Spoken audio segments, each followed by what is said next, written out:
Okay, what's going on, everybody? We're here, we're live. I want to thank you all for joining me today.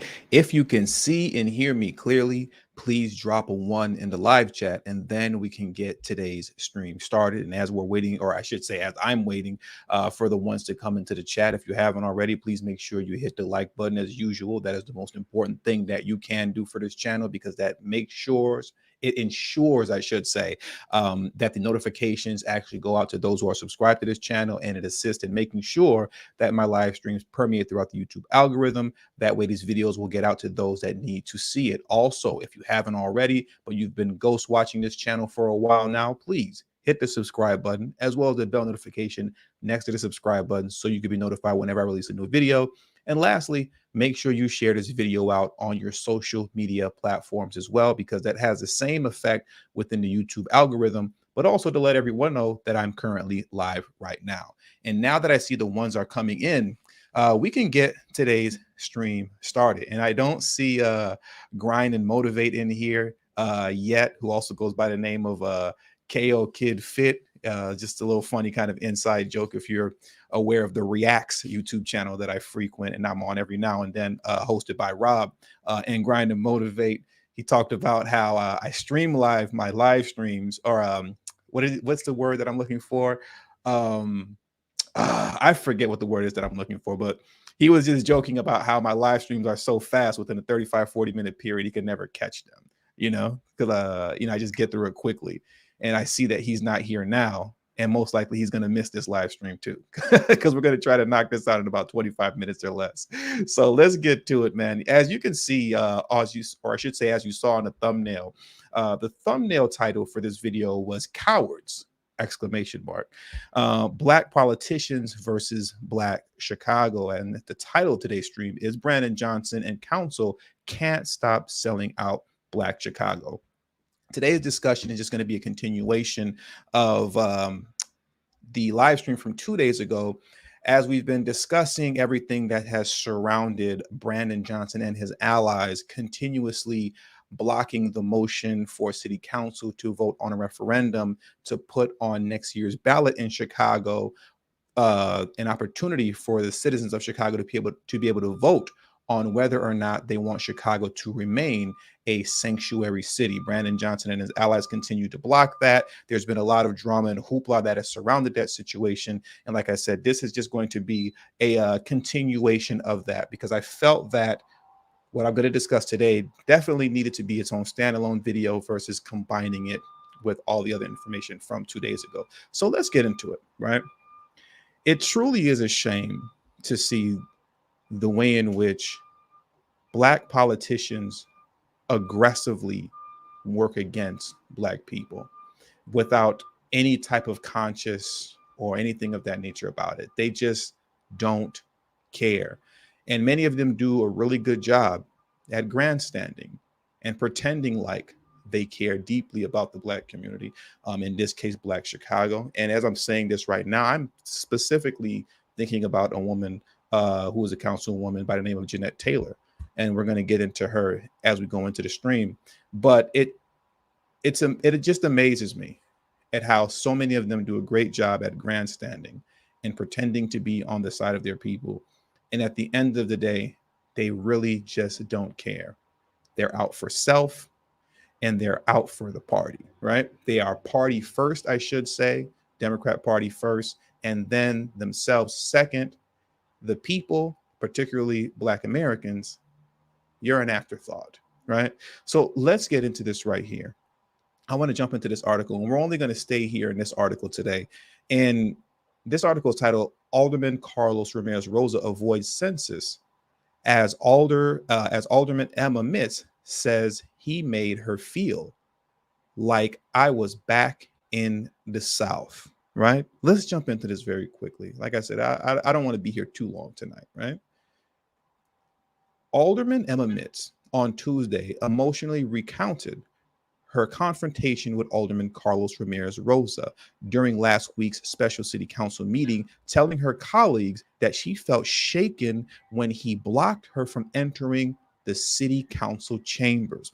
I felt like I was back in the South, said Mitz, who grew up in Arkansas during the era of Jim Crow. I felt like everything in me was shaking.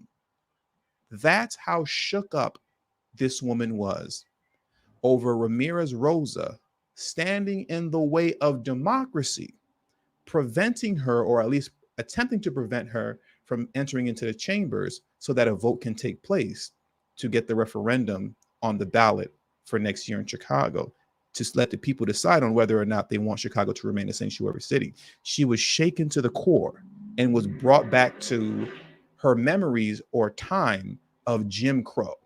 Really let that sit in. I know I'm opining on this a little bit too much, if that's the right word, but really let that settle in what she just said. She was so shaken by this savage thug, Carlos Ramirez-Rosa, who stood in her way and physically blocked her. I believe, I assume allegedly, because that's what it looked like on the video. It appeared as if he grabbed her. She was so shaken to her core that she was brought back to her memories in the South of growing up during the Jim Crow era. Keep that in mind, and how much fear that was going through her as I continue on with this article, because it is amazing how weak and pathetic our Black politicians are. It's crazy, right? Keep that in mind. So now, as I carry on, after Mitz spoke, Ramirez-Rosa apologized directly to Mitz. Isn't that sweet? Ramirez-Rosa also apologized to 4 other city council members who said he threatened to prevent measures they favor for being called for a vote in the zoning committee if they didn't leave the special city council meeting. Alderman Desmond Yancey, who was Black, Nicole Lee, who was of the AAPI community, Felix Cardona, who was Hispanic, and Alderman Chris Telefero, who was Black.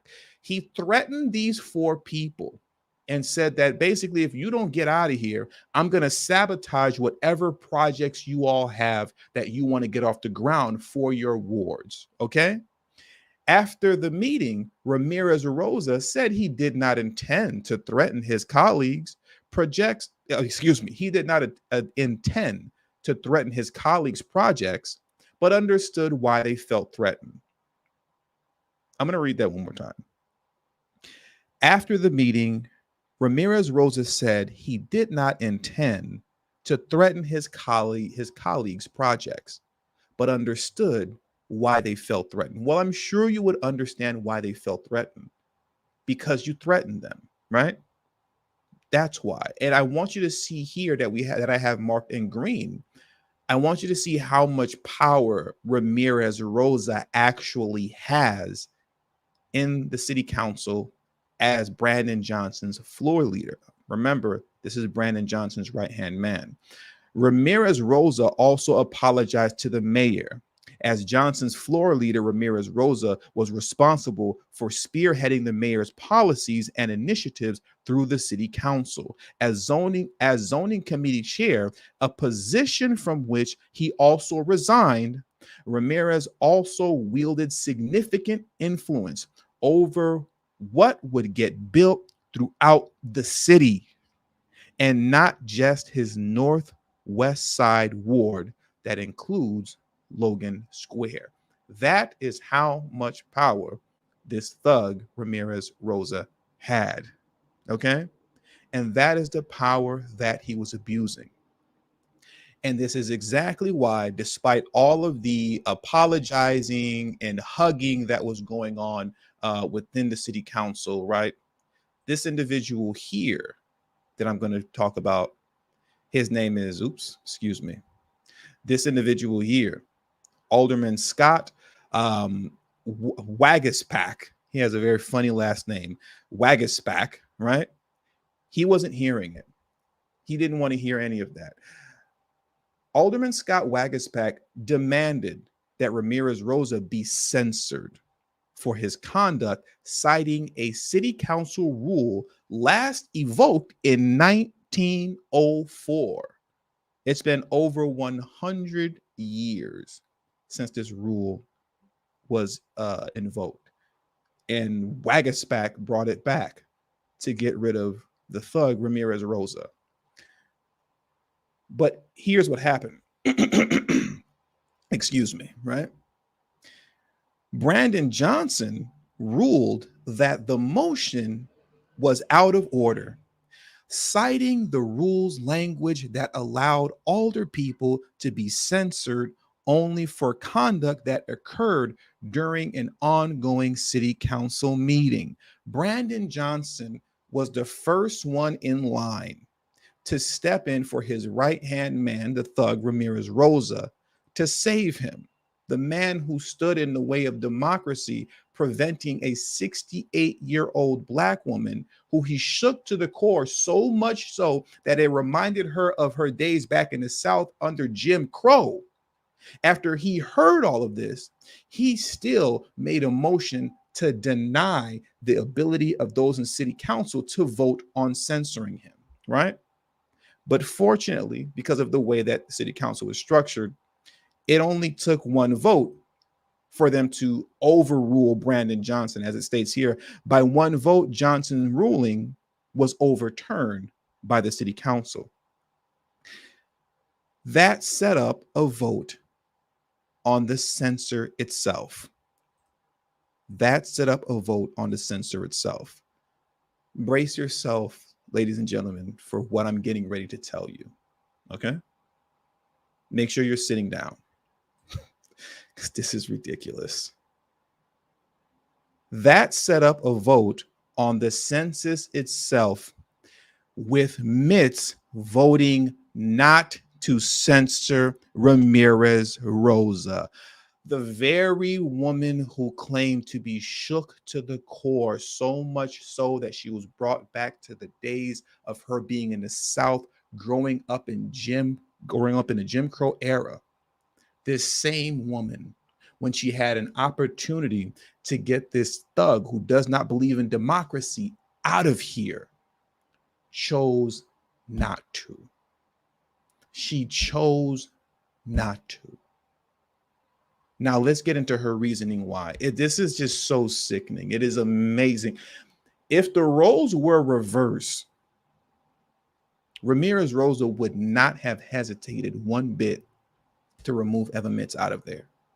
And you see that by his actions of physically attempting, I assume, allegedly, right? Physically attempting to prevent her from going into the chambers.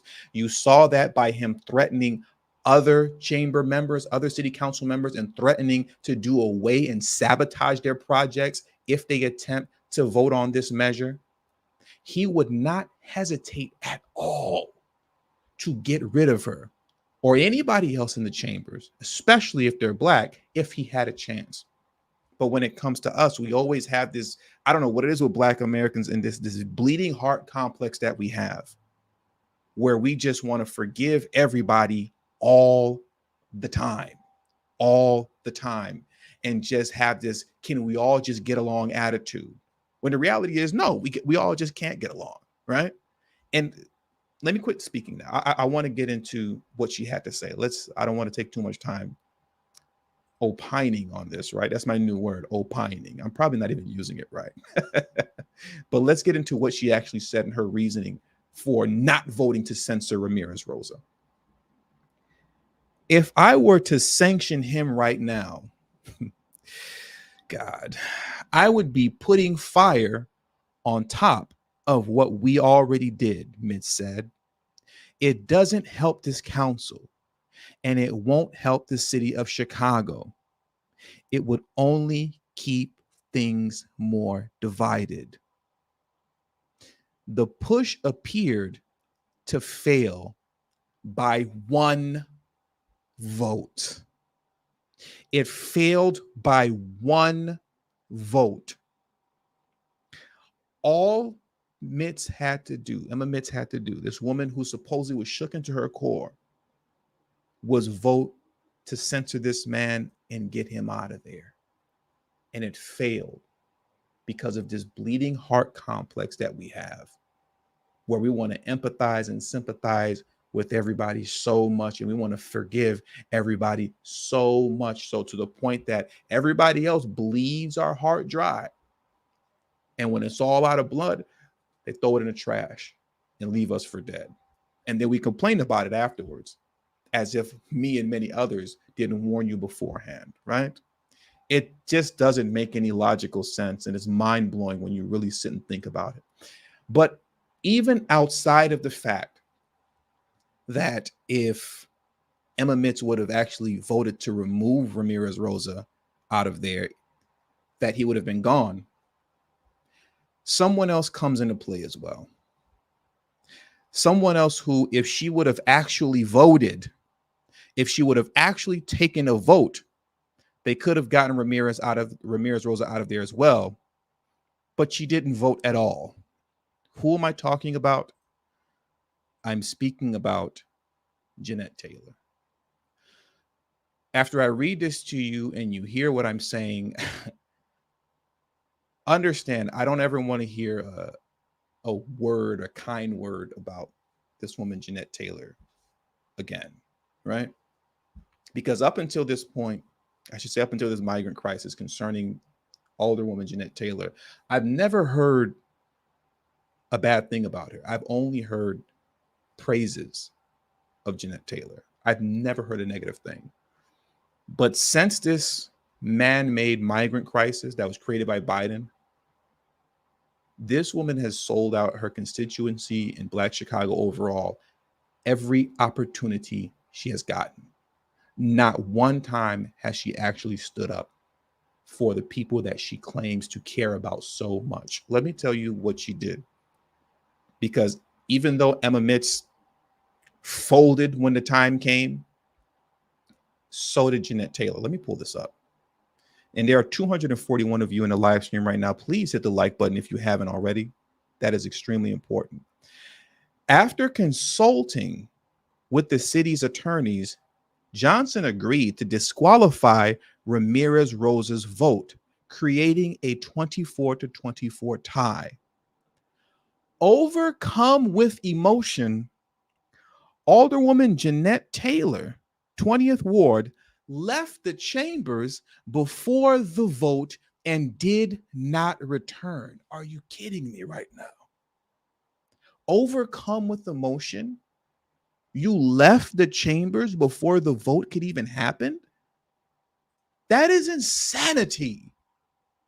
That is insanity. I mean, seriously.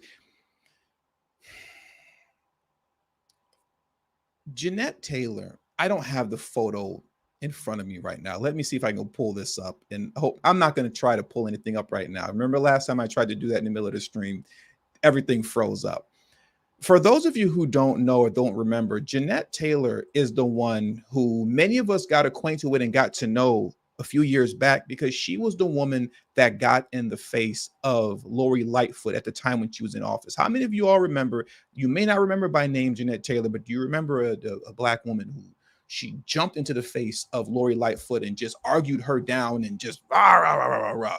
And a lot of people took that as, you know, wow, she's really fighting for the people. And from that moment on, I've never heard a bad word about this woman. I only heard glaring praises about how she's down and rides for her people. Yeah, Hurricane IQ says he remembers that. But like I said, since this Biden crisis, she has sold you out every step and every opportunity that she had. Not only did she deliberately skip out on this vote because she was overcome with emotion.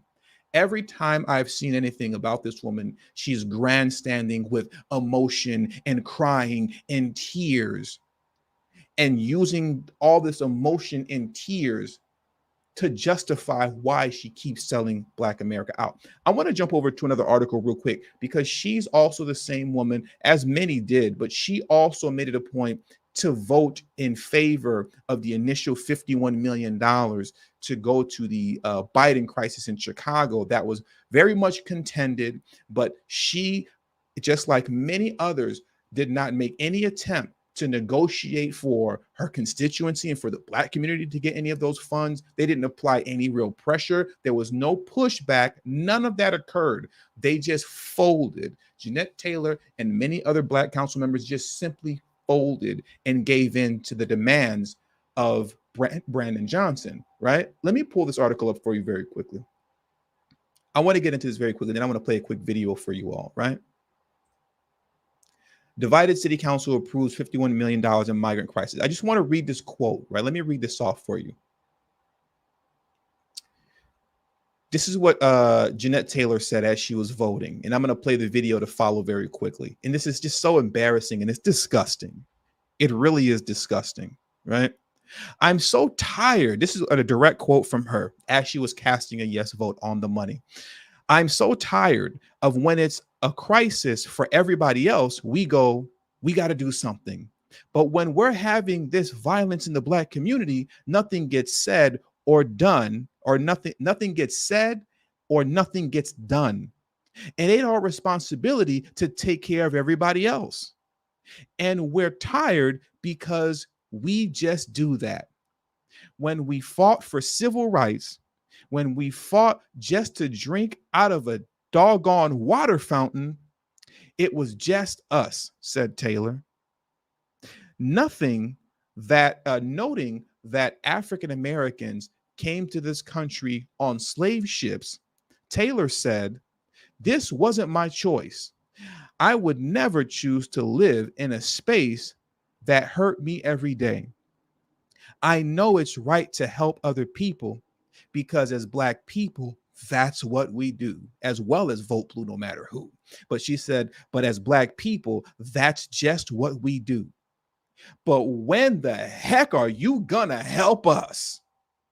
I want to play that part when she said that, because this is another portion where she was just so overwhelmed with emotion. And what I'm going to do now, let me remove this article from off the screen. I'm actually going to play this video directly off of YouTube. And I typically don't like doing that, but we're going to do that right now, right? I'm going to play this right off YouTube. And I just want you to hear it come out of her mouth herself. Because like I said, it's just sickening and it's just embarrassing and it's disgusting how weak and pathetic our politicians are. It's the most pathetic thing that you will ever see. It's crazy. Let me pull this up for you right now. And as I'm pulling this up, there are 284 of you in the live stream right now. Please hit the like button if you haven't already. It is extremely important. And also, thank you very much, AB Promotions, for always showing love. TD100 value chain in effect. Keep going, bro. I'm definitely going to keep going. Thank you very much, AB Promotions. And also thank you very much, Al MC, for our people's longevity. Thank you, brother. Well, thank you very much. I appreciate you, Al. Now, let me pull this video clip of you right now so you can see this pathetic grandstanding coming from Jeanette Taylor, because this is ridiculous.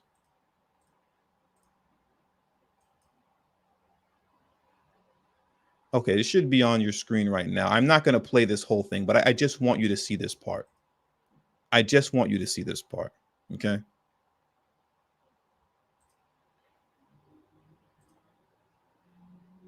More than once. Alderwoman Jeanette Taylor brought to tears. I know what's right. I know it's right to want to help other people, because as Black people, that's what we do. But when the hell are y'all going to help us? The measure passed with 30. How weak is that? How weak, pathetic, and disgusting is that? You're sitting there crying, begging for somebody to help you when you know no one's going to help you just to be helping you. They never do. Does that ever happen? Does anybody ever help Black America just to be helping Black America? That doesn't happen. But you're crying, casting a yes vote to just hand all these funds over to these so-called undocumented migrants, so-called asylum seekers, many of which who cross the border illegally. Crying, thinking that your tears are going to move all these other non-Black aldermen to someday somehow come around and help out the Black community. Is it not obvious? It's so obvious. We go through this kind of stuff and this kind of conversation and break this kind of news on a regular basis on this side of the algorithm. Non-Black politicians make it their point to aggressively position themselves against Black politicians regularly, right? They do this regularly. How many of you all remember this situation right here? City Council censors De Leon, Caldillo, and Martinez after police clear out demonstrators. How many of you all remember this situation in Los Angeles, right? And just in case you don't remember, I'm gonna risk it all right now on this live stream and try to pull up a photo that I should have had already loaded up. Lord have mercy on me if it doesn't lock up the whole live stream like the other day, right? But here we go. Let me pull this up because we need photos. You got to see who I'm talking about. How many of you all remember this? Do you remember Nuri Martinez out here in Los Angeles? Gil, Cedillo, Kevin De Leon, and Ron Herrera, when they got caught on a hot mic out here talking about how, oh, such and such is on the side of the Blacks. And then they were speaking on a couple. I believe they were an LGBTQ Mzungu couple, now that I remember. But they were speaking on that couple, and they had an adopted Black child who was like maybe 2 or 3 years old, and they were speaking ill of that child, right? My point is that these folks, non-Black politicians, aggressively position themselves against Black politicians all the time. And if they're aggressively positioning themselves against Black politicians, that means they're aggressively positioning themselves against you. And at the end of the day, you can't really be mad about it, right? They're doing what they're supposed to do. That's what they're supposed to do. But then the question stands, why is it that Black politicians are never doing what they're supposed to do on our behalf? They're never doing what they're supposed to do on our behalf. But you see all other politicians of color, right? They all do what they have to do on behalf of their people. That's the question that we really have to try to figure out an answer to. What is it with that? How many times have I referenced, I believe it was the situation in Portland during the C-19 era, right? C-19, when there were funds delegated specifically to Black businesses. I believe it was in Portland. I don't have the article queued up in front of me right now, but you all remember I've talked about this multiple times. They had funds, the state in Portland, I believe it was, that went directly to illegal immigrant communities, right? So mainly Hispanic communities, right, in Portland. And when those funds, those C-19 funds went directly to them over there and for their businesses and for their needs that they were dealing with, no one had a problem. There were also state funds that were directed to go directly to a overwhelmingly majority AAPI community so that they can handle business concerning the funds that they need to keep their businesses afloat because of how C-19 was affecting all local businesses, right? No one had a problem. When funds were going directly to the illegal immigrant community, nobody cared in Portland. When funds were going directly to the AAPI community, nobody cared in Portland. But the moment that the state delegated funds specifically for Black businesses, all of a sudden, a white business owner and a Mexican business owner came together to file a lawsuit against the state to stop the funds from going to the Black businesses in Portland. They formed together an alliance immediately to stop you, to lock out and block out, as Rob from Blacklight Revelations would say, to lock out and block out Black businesses from receiving funds. They didn't have a problem when everybody else was getting theirs, but when it was time for you to get yours, Now we're filing lawsuits to stop you. And the question is, how come it's never working the other way around? It's never the other way around.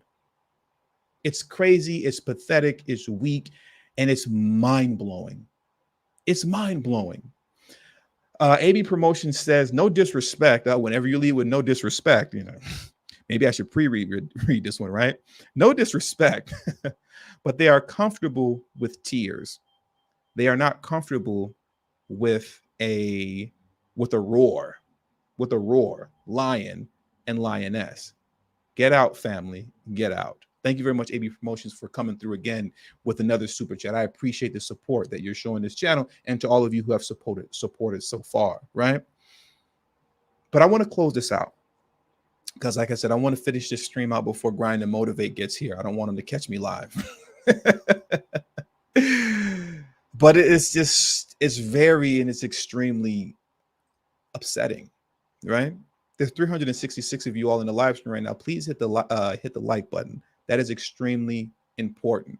But even here, I'll read this portion out in the LA Times. But even here, when they got caught on a hot mic colluding against Black Los Angeles, what would you say, Los Angeles?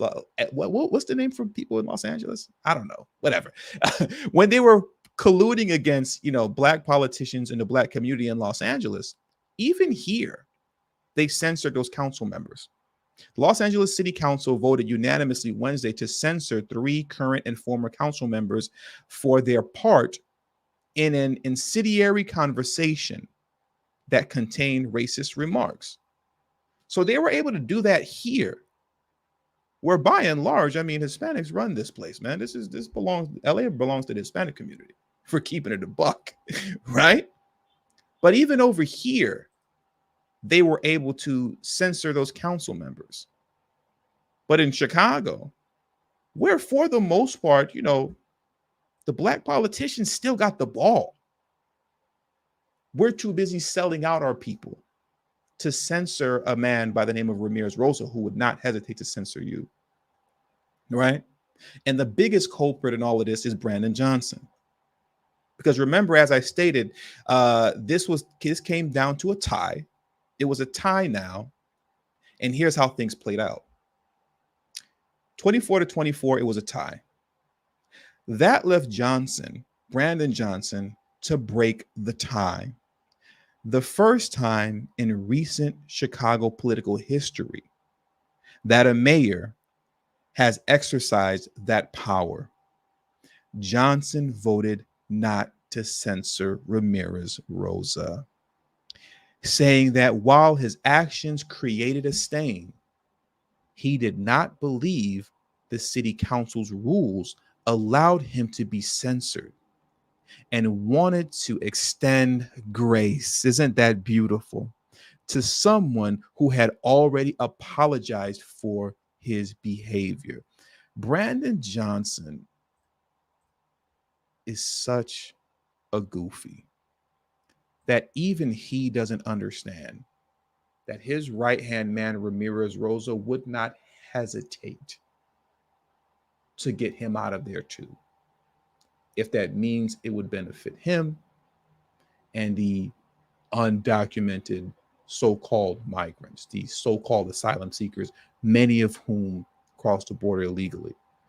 But as you can see in closing, throughout this entire ordeal, Black Chicago was stabbed in the back over and over again, literally 3 times in a row in one sitting.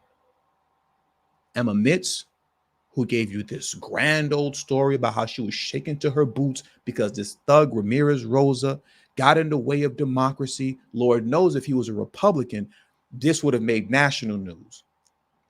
But because he's a progressive Democrat, it's hush hush, right? We're going to be quiet about this. But she was so shaken by him physically, I assume allegedly, by him physically blocking her from entering into the chambers, that it brought her back mentally to the days of growing up in the South under Jim Crow rule. Did she take that opportunity to get him out of here? No. She voted no. She said, I'm going to have mercy and grace on him because we're divided enough. Jeanette Taylor had an opportunity to get him out of here.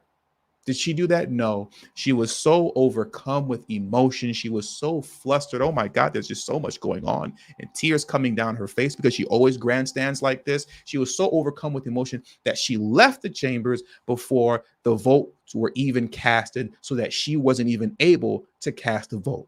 She did that intentionally. She did that intentionally. I don't want to hear anybody come up with any excuses for why she left. I'm not interested in any excuses unless somebody in her, I don't want to, unless somebody, you know what I'm saying? Unless that's the reason that you left, that you had to deal with that. I'm not taking any excuses. And she has now been extremely consistent and flagrant in selling out the Black community. But that's number two. And number three, the death blow was Brandon Johnson. It was a tie. It was left up to Brandon Johnson to decide whether or not he would get rid of Rosa. And of course, we all know Brandon Johnson wasn't going to do that because Brandon Johnson is a good boy. That's what he is. He's a good boy who follows instructions and does exactly what the DNC leadership tells him to do. And with all that being said, that does it for today's stream. So if you haven't already, please hit that like button on your way out. I want to thank everyone who contributed to today's stream. Thank you very much to AB Promotions who doubled down and supported twice. Thank you very much to Al MC. And thank you very much on Cash App as well to Greg W. I appreciate the support that you all show me on this channel. It does not go unnoticed. Thank you very much. It's very humbling. Also, make sure you follow me on Telegram if you're not already. The link to my Telegram group is pinned in the live chat above. It's also in the description box below, and it will be pinned in the comment section below once this stream is over. So thank you all for your time. And until the next stream this coming Monday, peace. And you'll want to be here for the next stream because I definitely got to dive into what's going on with Brandon Johnson. With Eric Adams. Joe Biden trying to lock this man up. I don't care what nobody say. Joe Biden got the FBI on Eric Adams' bumper. Joe Biden trying to lock that man up for treason against the Democratic Party. Boy, how dare you come out against me the way you did over this migrant crisis. But we'll get into that on Monday. So I'll see you guys then. Have a great evening and a safe one. Peace.